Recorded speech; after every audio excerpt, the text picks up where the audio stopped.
ஒருத்தருக்கு அரசாங்க உத்தியோகம்ன்றது கடைநிலை ஊழியராகவும் இருக்கலாம், மிக உயர்ந்த கௌரவப்பட்ட ஒரு ஊழியராகவும் இருக்கலாம்.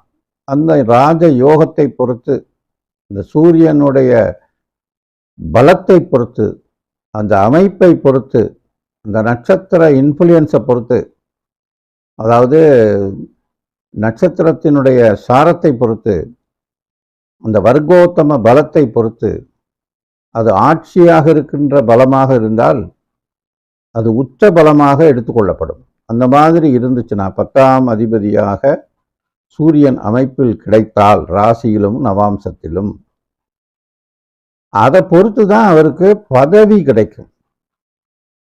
இது சூரியனால ஏற்படக்கூடிய விஷயம்.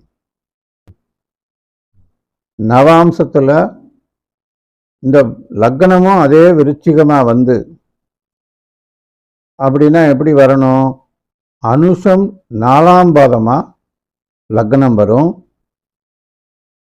பூரம் 1ஆம் பாதமா சூரியன் வரும். அப்படி வந்துச்சுன்னா அதே விருச்சிக லக்னம் 10ல் சூரியன், நவாம்சத்திலையும் விருச்சிக லக்னம் 10ல் சூரியன் வர்க்கோத்தம பலமா இருக்கும்.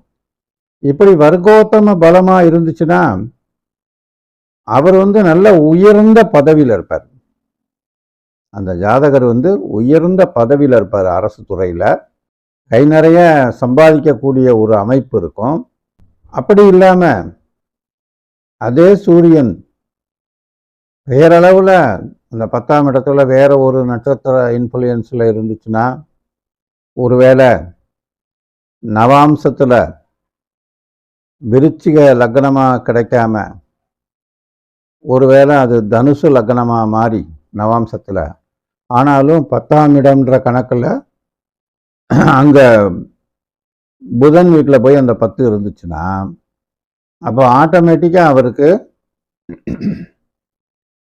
பதவி ஏதோ ஒரு குறைஞ்ச பதவியில தான் அரசு உத்தியோகத்தில் இருப்பார். அரசு உத்தியோகத்தில் இருப்பார், ஆனாலும் ஒரு குறைந்த ஒரு பதவியில தான் இருப்பார்.